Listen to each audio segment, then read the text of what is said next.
Hi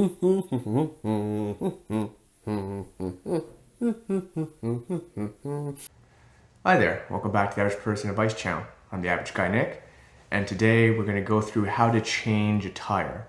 So I'm going to be changing over my tires from like my summer tires to my winter tires.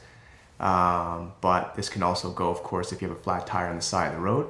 And I just think this is a really good skill to know how to do, whether you want to try to save some money, if you have to constantly switch your tires, or again, if you have a flat or something like that and you want to be able to do it yourself without having to wait for a tow truck or pay for a tow truck. So anyways, let's get out there and we'll go make it happen.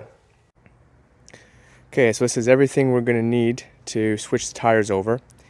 So first thing we need to do is actually inflate the tires that have been sitting in your storage, as there's a very good chance that they've deflated since, the last 6 months kind of thing.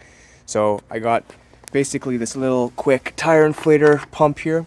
It plugs into the plug there in your car, and then you can inflate the tires. Now if you don't have one of these, you can go anywhere where they have like a tire pump. A lot of gas stations have them, and you can inflate the tires that way. But you got to make sure the tire pressure is good, otherwise when you put the tires on, they're just going to basically sink. It's not going to be good. So then the next thing you're going to need is some kind of wrench to actually loosen the bolts and tighten them back on for your tires, or the lug nuts, I guess as they call them. So I have this wrench here. You can use the one that comes with the car in an emergency situation. Let's say you have a flat tire on the side of the road, and that wrench can be found usually in the trunk underneath kind of the sort of base or the cover of the trunk, along with the spare tire. I like this one better because it's a longer wrench, so you get more torque on it. It's a lot easier. You can also use an electric version, like a torque wrench, something along those lines. I also got myself a little trolley jack here. So this is to actually raise the car up on each corner when we go to replace the tires. Again, if you're in an emergency situation, they do have a manual jack that comes with the car. Same thing, it's in the trunk. So if you have a flat on the side of the road, you can use that instead of this. And then of course, you're going to need your tires that you're going to be changing. So these are my sets of winter tires as I'm putting them on now. But if you have a flat on the side of the road, most cars come with a spare tire in the trunk. So you can just use that in one of those kind of emergency situations. And before we actually inflate the tires, you gotta find the recommended tire pressure. Now the recommended tire pressure is inside of the driver's door, the front door, just kind of on the side before you get in where the seat is. See, here's the seat, and there's your inspection. So it tells you what your PSI should be per tire. So as we can see here, it's saying both the front and the rear tires should be 35 PSI, or pounds per square inch, 240 kPa. So when we go to inflate them, you want to try to get it as close to that as possible, so that way your tires are running at optimal efficiency. Now the way my air pump works is, it has one of these which plugs into the old sort of, what was it? I guess it's kind of like a car lighter sort of thing from before. Now depending on the pump you have, it might have a different kind of outlet. But in this case, basically all we do is plug it in, make sure that the car's turned on, and then this thing will run. And the way this thing works is, it just screws in basically right into where the tire plug is. It does have a gauge, and this measures your PSI rating. So what we need to do is start it. It's going to be really loud here, so I'm pretty much going to stop talking once we start it. But what will happen is, this is the current pressure on the tires. So as you can see, they're only 30. And if you looked at the what the recommended was for these tires, it should be 35. So we're going to start this and run it until this shows about 35. And I know just from experience that this gauge is a little bit lower than what it's supposed to be. So I'll probably actually take this right up to about 40, knowing that that's actually going to be closer to 35 because this gauge isn't 100% accurate. And then when it's done, I'll just stop it, unscrew it, and make sure I put the little plug back in to make sure that the air inlet doesn't get too dirty or clogged up. So I finished running it. Again, I didn't want to have the video going because this thing gets really loud. You won't be able to hear anything.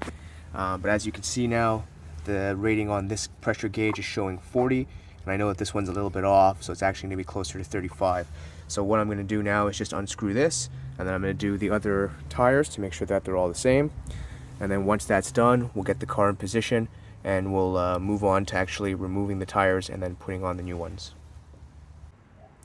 So another thing you got to keep in mind is the direction of rotation for the tires. So depending on what they are, it's going to depend on what side you can actually install the tires on. So for example, this one, based on the direction of rotation, will have to go on the right side of the car. So the next piece is you want to generally try to rotate your tires based on the direction of rotation, so that way the tread on the tires will wear a little more evenly. So in this case, I've marked it last year where it was on the right front of the car. So because of the direction of rotation, it's going to have to go on the right rear of the car this year. So a couple other things to keep in mind is you are going to be on the ground a lot while you're doing this. So if you have a pair of knee pads, it is going to help. Obviously, if you're on the side of the road because you have a flat tire or something like that, then you kind of got to do what you got to do. Also, this is a pretty dirty kind of task. Your hands are going to get dirty, your clothes are going to get dirty. So if you're changing your own tires, just normally wear sort of work around the house or grunge clothes. Again, obviously, if you're have a flat tire on the side of the road, you got to do what you got to do.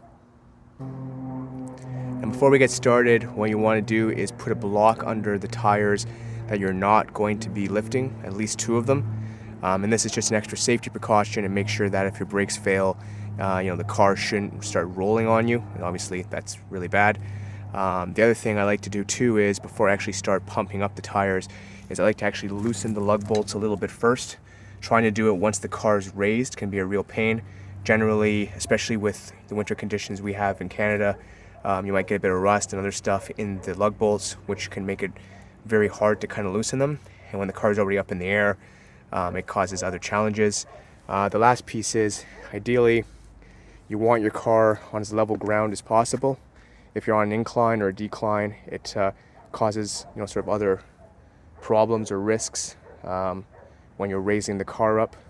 You're kind of trying to do it at an angle, or when you're fighting against gravity.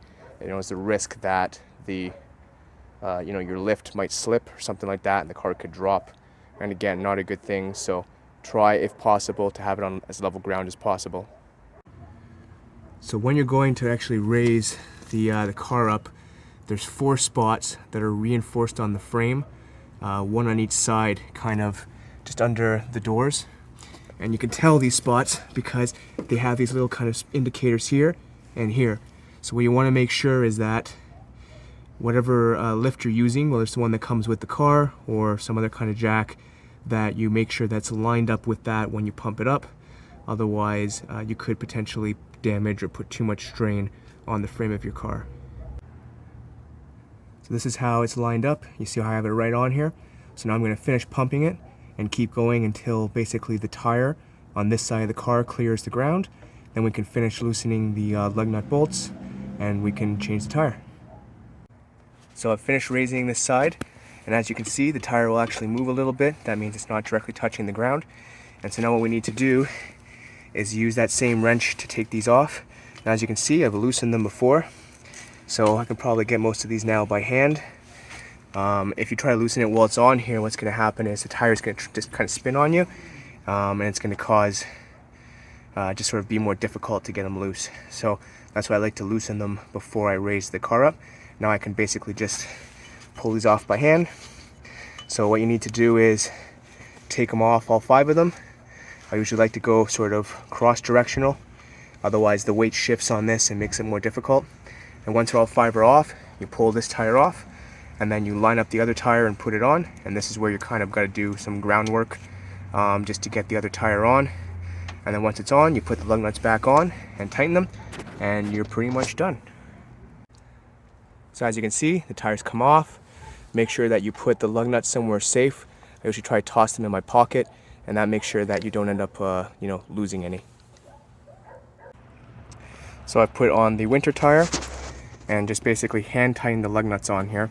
And what you might need to do is kind of push the tire a bit. You see how it's kind of loose still, to get it kind of in as good as you can.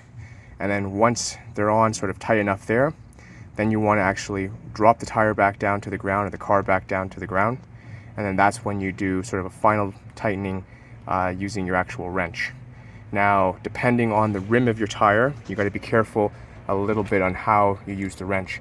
If you have an aluminum rim or some kind of alloy, you might not want to crank it as hard as you can because there's a potential that you could damage the rim. I usually, because I do it myself, I usually just get the steel rims, because the steel rims you can crank it pretty much as tight as you want and you're not going to damage the rims at all. But if you have an aluminum rim, you might want to get something like a torque wrench if at all possible.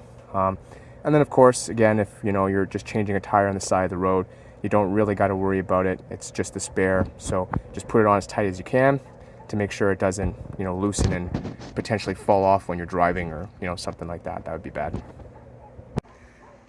So I dropped the car and finished tightening the bolts. As you can see, they're all nice and tight now. They're not going anywhere. And that's basically it. Now your tire's good to go. If you're switching over, like I said, winter tires, you got to do it obviously on all four sides. If you're just replacing a flat tire on the side of the road, you're done and you're ready to continue on. So that's it. That's how you switch over your tires from summer to winters, winters to summers, or if you have a flat tire. So hope that was helpful and benefits some people out there. So if you guys have any other videos you want to see, or if you have any comments on this one, please put it down below in the comments or let me know. And of course, if you like this channel, you like the video, please like and smash that subscribe button. And I really appreciate it. So anyways, I hope everyone has a good one, and we'll see you all later. Average Guy signing out for now.